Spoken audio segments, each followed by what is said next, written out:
Yan ang source ng corruption.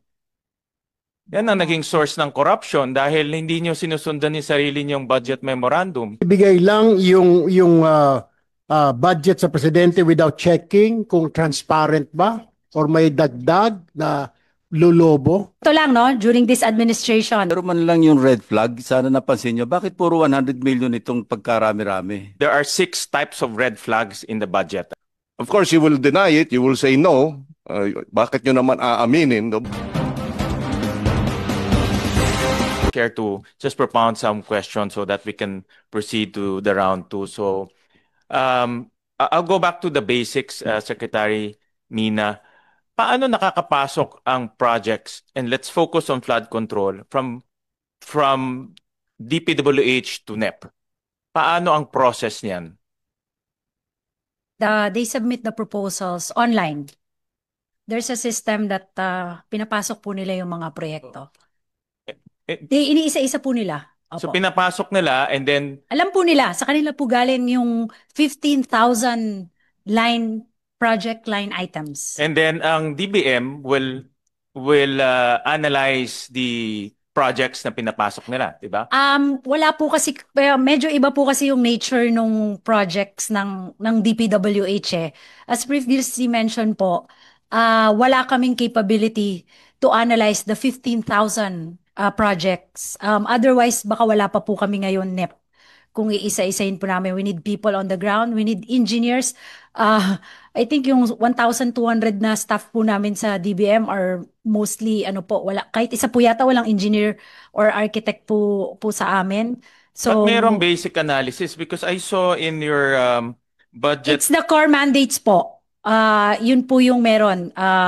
Yung maintenance, sasabihin nila yung level. Because It's also their commitment. Doon sa National Budget Memorandum number 154, I'll flash it on the screen. Slide 46. Part of the 3. 154. Paki-flash na sa screen. Yeah. Na you have this acronym called ASAF, of Yes which po. you analyze the alignment with priorities of the current administration. Dapat shovel-ready siya. Yes po.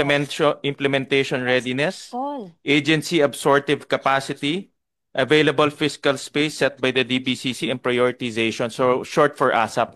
In the shovel readiness o shovel ready, meron doon feasibility study, detailed engineering. So, in other words, all of this, kahit na tabletop, dapat meron kayong records nito. O at least may checklist man lang. Tama?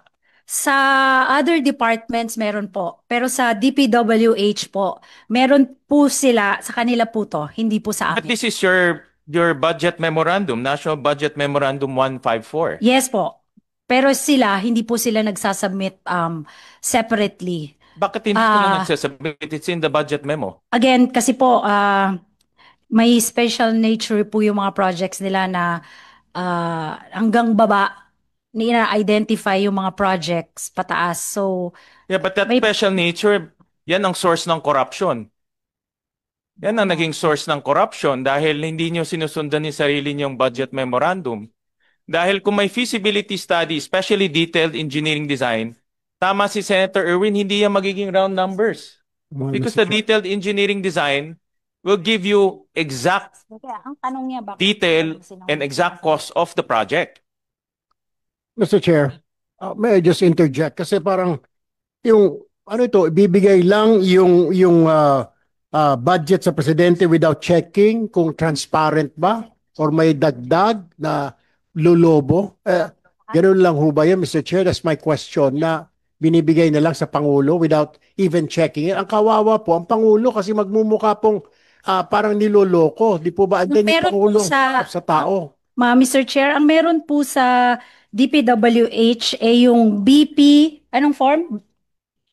BP 202, which they include the project profiles of each and every project na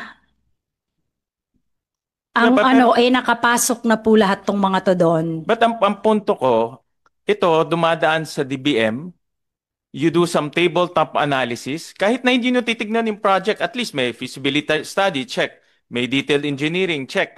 Ba? Doon sa At least meron kayong idea doon sa mga project na pumapasok sa inyo. Kaya I don't buy that idea or I don't buy that answer na nasa DPWH lang at wala kayong Yes kinalaman po. Dahil sa nga po, pagpasok sa NEP. Mr. Chair, dahil nga po iba yung nature nila, dun sa budget proposal po, kasi because yung mapakadami, dun po sa form na sinasagutan nila sa amin, meron po silang checklist na dumaan sa NEDA board, may certification ng DPWH, meron siyang memo, may clearance, may consultation, may list of location, may status, may ayun. Pero Meron pong dumadaan po ganon. sa inyo bago Yes po. pinapasok. Yes diba? po. Meron So may, in a form of yeah, checklist. pero may taong tumitingin one by one bago nila pinapasok sa NEP. diba? In a form of checklist. Check ba? Opo. Tama? So ibig sabihin may taong nakakaalam ng proyekto one by one. Kahit papano, may idea siya.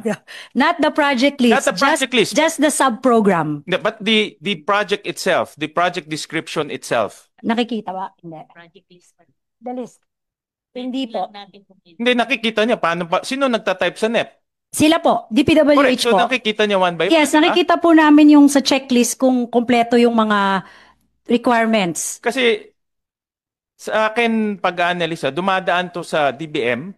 Meron kayong checklist, titignan nyo kung pasado sila, tapos itatype nyo sa NEP, di ba? So makikita nyo one by one yung project sa NEP.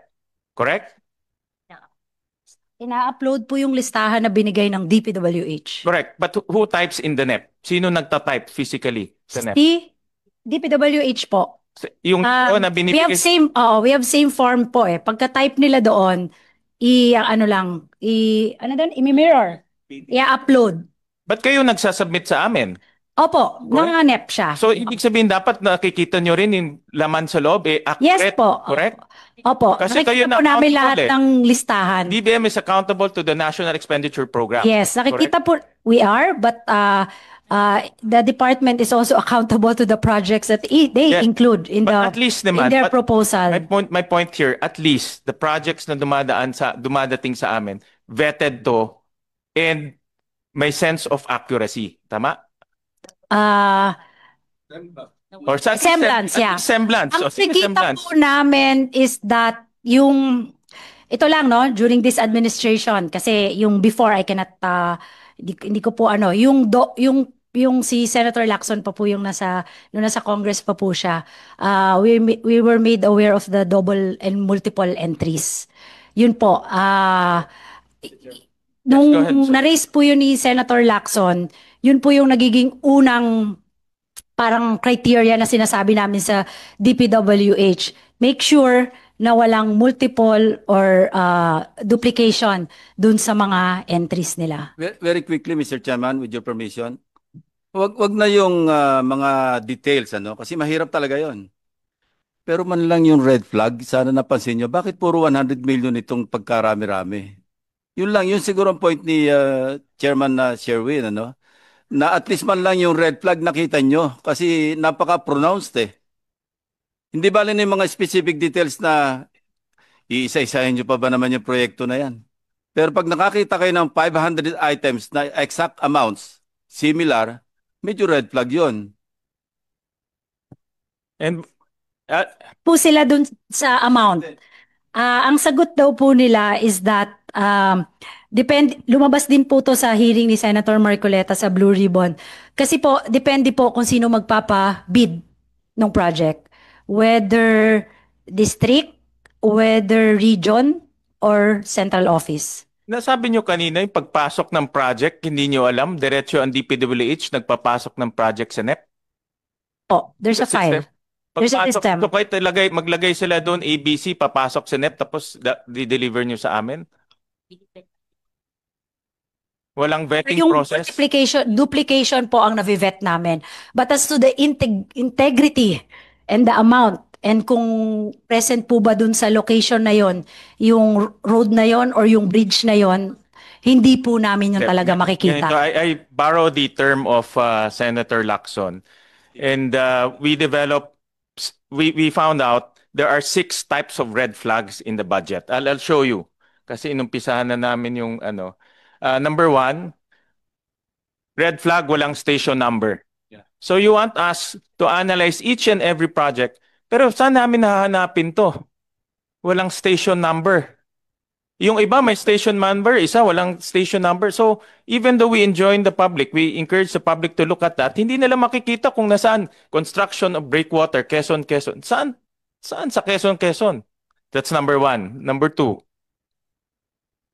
may mga projects na duplicate. Exactly the same. Ito pinakita ko kay Senator Lacson yesterday. Rehabilitation of dike along O'Donnell River, Package 2, DS, Bueno Bridge 1, Right Bank, Capas, Tarlac. Parehong-pareho. Buong budget, maraming ganito. Yan, no? Red flag number 3. Bakit? Naka-divide into phases. Parehong-pareho number yung pinakita kanina ni Senator Erwin. The same project description, iba-ibang phase, pare-parehong number, pare-parehong amount. Ang daming ganito sa budget, sa NEP. Next. Tapos may ibang term, may package naman. May phase, may package. Ito, ganun rin. Construction of flood control structure along Agos River, Package 10, Infanta, Quezon. Tapos isa, Package 11, Package 10. Bakit hindi nalang ginawa isang package? Dinivide into different packages. The same river, the same barangay, the same municipality. Red flag next. Yung round amounts, sinabi ni Senator Erwin, kung meron siyang detailed engineering, hindi siya magra-round amounts. Hindi siya magra-round amounts. Iba lang, parehong barangay, iba lang yung sitio, pero si same amounts. Next. Yeah. Next ito, red flag number 5. May makita kami mga items na merong specific code names. Yung ibang project walang code names, ibang project may code names. So, hindi consistent in other words. Next. And lastly, I think this is the worst. Ito yung the worst. It's the same project na sa GAAD 2025, the same project in nasa NEP 2026. Yan, the same. In 2025, construction of flood mitigation structure, Agoo River and Allied Rivers Package 1, Rosales, Pangasinan. In NEP 2026, ganun na ganun. Construction of flood mitigation structure, Agoo River and Allied River Phase A, Rosales, Pangasinan. The same amounts. So ang tanong ko, hindi naman po siguro clerical error to. Diba? Sinadya to ilagay sa NEP. Diba? Ang punto ko, DBM should be more should reform its process and maging mas detalyado sa pag-a-analyze ng mga projects na pinapasok sa NEP. Ang nangyayari kasi, dinadala dito na lumalampas sa scrutiny ninyo. Dapat mag-scrutinize pa kayo ng maigi kasi very obvious naman to eh. Diba? Hindi siya clerical error, sinasadya itong ganitong panloloko ilagay sa NEP. Mr. Chair. Chair. Go ahead, Over here. Senator Erwin and then Yes, Senator. yes, sir. Sa akin, sandali lang. Baka sabihin nila, Mr. Chair, multi-year yan. Hindi natapos ka. Mr. Chair, one quick question lang po. Because parang napapansin po natin, parang this is a deja vu. Well, lahat po naman kayo dito sa executive, wala pa nung panahon po ni Napoles. Pero what we are seeing here is parang mga pork barrel po ito. In short, this is pork barrel. Plain and simple. Kasi ang nangyayari ngayon, flood control programs, parang deja vu po ng pork barrel scam ni Napoles. Mas malala nga ito dahil itong mga budget sa anomalya, mga infrastructure projects, ay bilyon-bilyon na baka umabot pa nga ng trilyon. Paano tayo makakasiguro ngayon, Mr. Chair, na walang pork barrel dito sa 2026 NEP, Mr. Chair? Mr. Chairman, Mr. Chairman. just a quick comment. Will Senator Bam first, then Senator Lauren, then Senator Kiko. Mr. Chairman, ilang araw na rin po natin itong pinag-uusapan kay Secretary Bonoan bago siya nag-resign. At ngayon, challenge natin to sa ating DBCC yesterday. let's refuse to accept this DPWH budget, Mr. Chairman. There's an ongoing investigation. Inaaral yung mga proyektong ito. There are so many questions, so many red flags that you have already pointed out with Senator Lacson. Wag ko natin tanggapin ito. Ibalik natin to sa executive. You have 4 months to give it back to us na maayos na.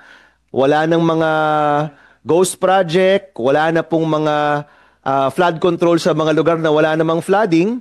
I know it's uncommon, it's an uncommon process, pero Mr. Chairman, I think for this year, we can make an exception to the process where we return the DPWH budget and they have a few months to come back to us, present it again, na maayos na at wala nang, sabi nga ni Presidente, mahiya naman kayo, let's come up with a DPWH budget, a real flood control budget, na may pagmamalaki po natin at hindi ho natin ikahihiya at wala na po dapat na red flag, Mr. Chairman. Mr. Chair, if Go I ahead. can po. Unfortunately, while we want that to happen, wala po yan sa Constitution or sa rule na otherwise, ang pwede po siguro is that ibalik ng buo. So that's why the budget process is that the executive proposes and then the legislative No. can amend Yes, Mr. and Chairman, proposes of the my budget. suggestion is since we have a new DPWH secretary, there's an ongoing investigation in the House, in the Senate, in the agency, and I heard that there will be another group pa investigating.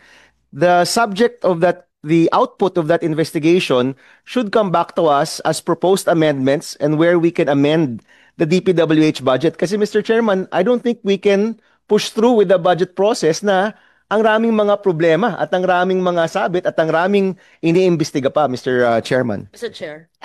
There's Mr. a- Chair, yun po yung napag-usapan namin ni Secretary Vince Dizon. They will check each and every kasi parang pinag-resign na rin po niya lahat yung mga tao sa office sa department. So they will check each and every line item po ng mga projects and programs and they will provide a report po. So yung mga kinakailangan palitan, okay siya, papalitan nila in a form of a department amendment. Of course, we also need safeguards pagdating din po doon, no? And at the same time po, pwede rin yun naman po bawasan din yung level ng DPWH. Kung 800 billion siya ngayon, if you're not comfortable dun sa buong flood control or dun sa buong you can bring it down to 500 billion or 400 billion. Senator Legarda. Yes. Thank you. I have some suggestions, but of course, I leave it to the chair and to the body.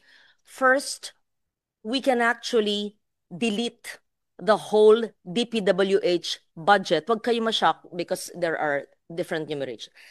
And allow the new secretary to do a new budget, so he will submit a supplemental budget. That is allowed by the process. Okay. If the body is not agreeable to that, the House, I believe, we were all congressmen here, can propose errata to the respective districts so that the red flagged projects like flood control can be converted to elsewhere, either DPWH still or even another department to classrooms. If I were the congressman, I would build more classrooms or perhaps health centers. So, but that's to their better discretion. So either supplemental budget or an errata to a certain extent. But then again, if you don't have influence over any district, then you're correct to mention that it will come here anyway.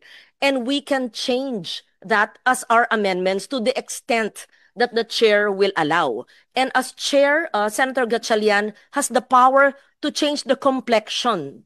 But of course, depending on the interpretation of the president's message when he said, we must not touch the NEP. So I'm just concerned about the president's initial message that as much as possible, we must respect the NEP with the way we received it. So that's where the balance that we should do.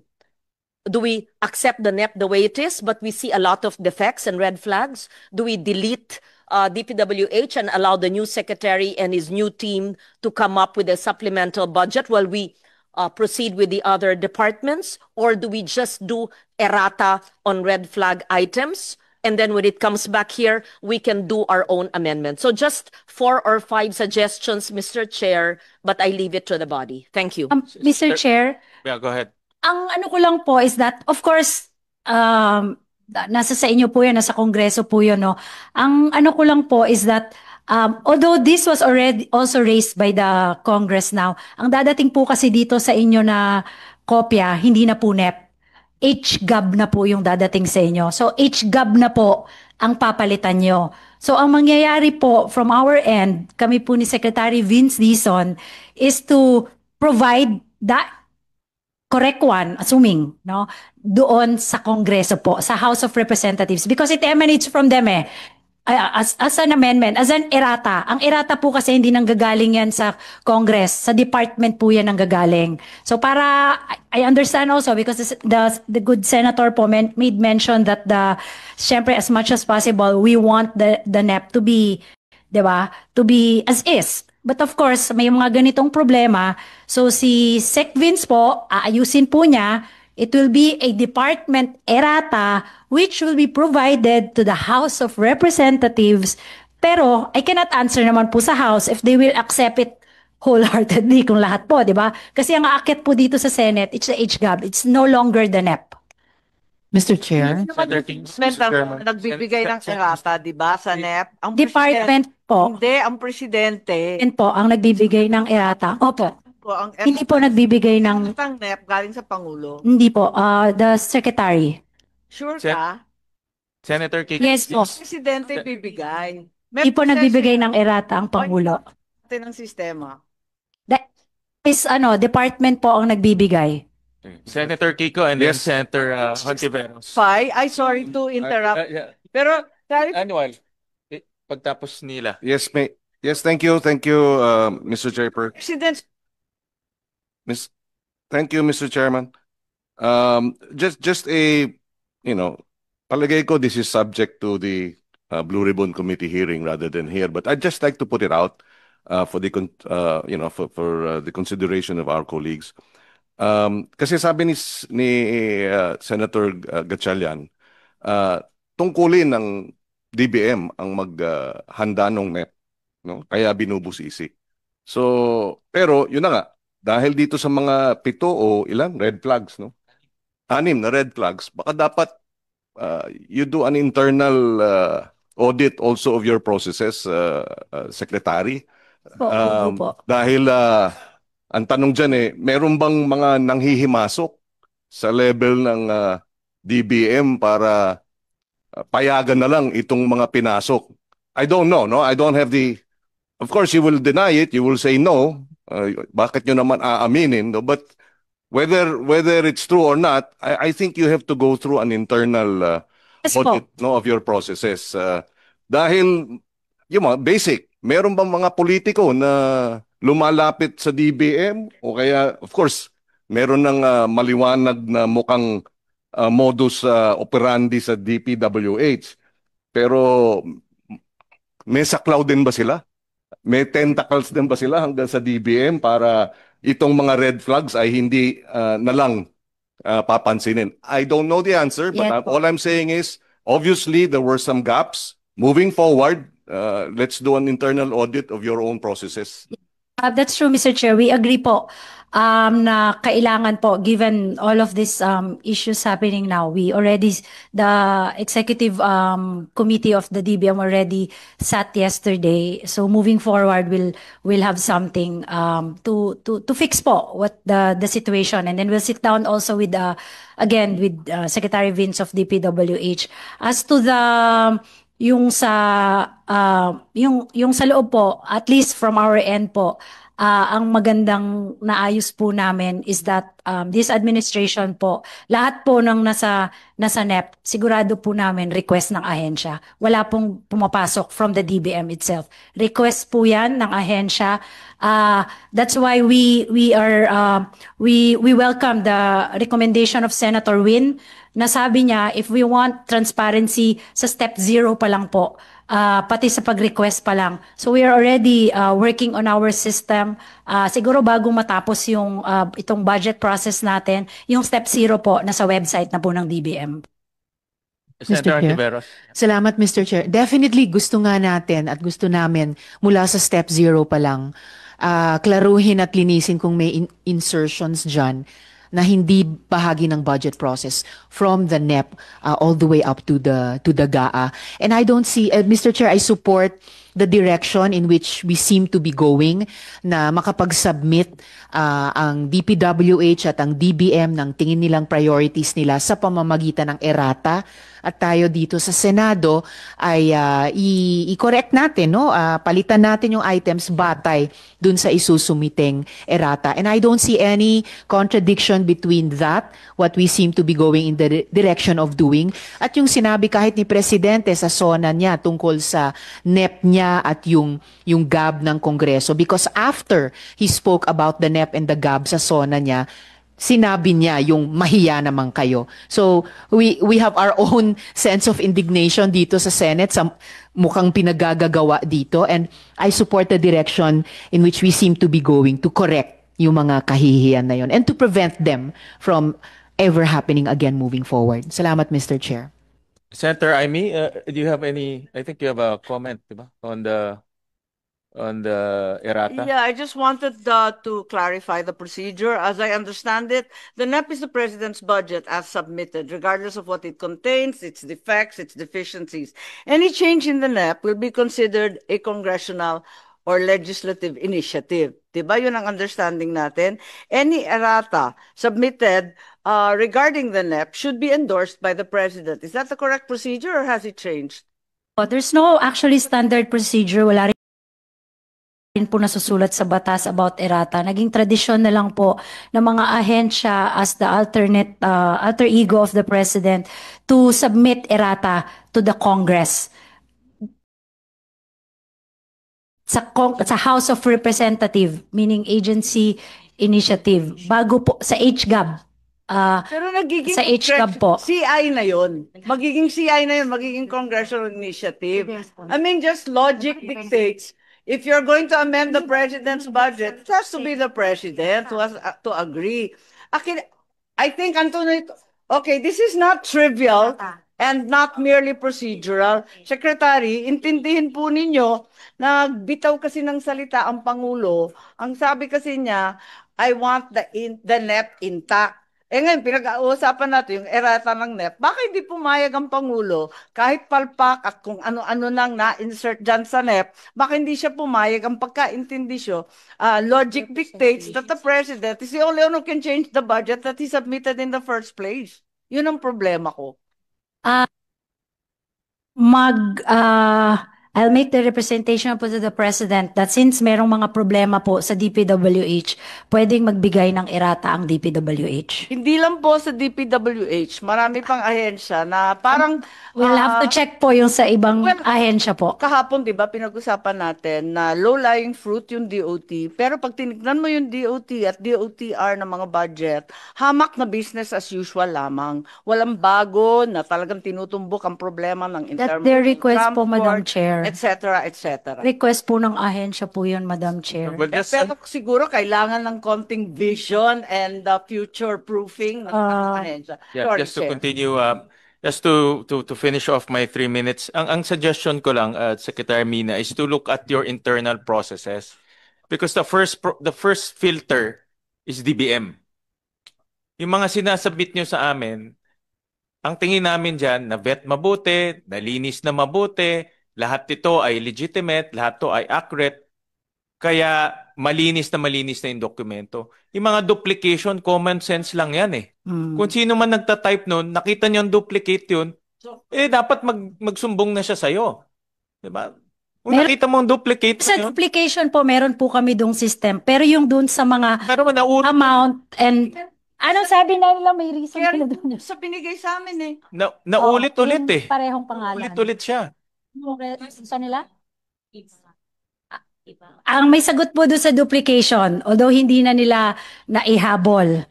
Kasi may faces daw po yun, hindi lang nila nailagay yung face. Well, palusot na lang yun. Ba? Palusot na lang yun. Opo. Ba? Ang punto namin, itong red flags, dapat mawala na ito pagsabit ng NEP sa amin. Kasi these are common sense. Para sa akin, common sense. Kung nahanap nga namin dito, I'm sure kayang-kaya hanapin ng DBM yan. So there's a problem with your process. That's the point I'm trying to make. And I was also informed, Secretary Balisacan, that projects of DPWH from the district below 150 million does not have to pass through the RDC? It's the LGUs through the District Engineering Office of DPWH. So from 150 million projects, diretso na siya sa NEP. 50 million to up to 500, I believe. It's about RDCs na yan ho, Regional Development Yeah, but may Council. 150 million pababa. Sa LGU na yon. It's from agency to yeah. the NEP. Yeah, it's the 150. I think that the ceiling for district Yes. engineering office Correct. of DPWH. Yeah, because that's actually that jives with the numbers, because we saw a lot of numbers in the NEP. They don't go beyond 150. So two things come to mind. Number one, in threshold ng district engineer, because ang district engineer can bid its own project to 150 million and below. And then the district engineer's project will not pass through RDC. Diretso na sa NEP. That's why makikita natin ang daming package 1, package 2, package 3, lahat 100 million, 149 million, sinasadya na hindi lumampas ng 150 million. No? So they're gaming the system, in other words. It looks, Mr. Chair. Correct. So please take a look at that, because if they're gaming the system, then obviously corruption will happen. No? Someone is may taong sinasadya yung paglagay ng project below 150 million para unang-una silang magbibid, at pangalawa, hindi na dadaan sa RDC. Mr. Chair, may I interject? Well, that's a common practice with the Department of Public Works and Highways. Yung mga regional directors given the authority na mag-approve ng project 150 million and below. So ang ginagawa nga ng ibang mga RDs ay china-chop-chop nila para ika nga. Pero if you really look at it, halos sa isang project, aabot sila ng over 150 million. I think my suggestion to DepDev, siguro we have to look into this and probably advise Secretary Vince Dizon to baguhin ito, yung pwede silang pumirma 150 million and below, kasi ginagawa nila, papasok sila ng 4-5 project, tigwa 150, sobra rin sa 150 yung total. Can we do that, Mr. Yes, Secretary? yes, Mr. Chair. In fact, through our convergence budgeting process that we are working with DBM and other attached agencies, we intend to approach infrastructure development like flood control programs as an ecosystem. That you can't have this 150. It's but budget the entire process or system so that the project becomes effective. Otherwise, if you don't look at it as a system, especially for a flood control, wala ring silbi ho yun. Useless project yun. Kagaya ito, Secretary RC, slide 49, it's divided into phases, but the same river, I'll show you again, the same river, the same barangay, the same municipality, the same province, but divided by 100 million, in iba, 115 million. So, talagang pinapalusutan nila yung sistema para hanggang district lang yung pagbibid at hindi na pupunta sa RDC. Dapat tignan rin natin to kasi pinapalusutan tayo. So with that, I conclude my question.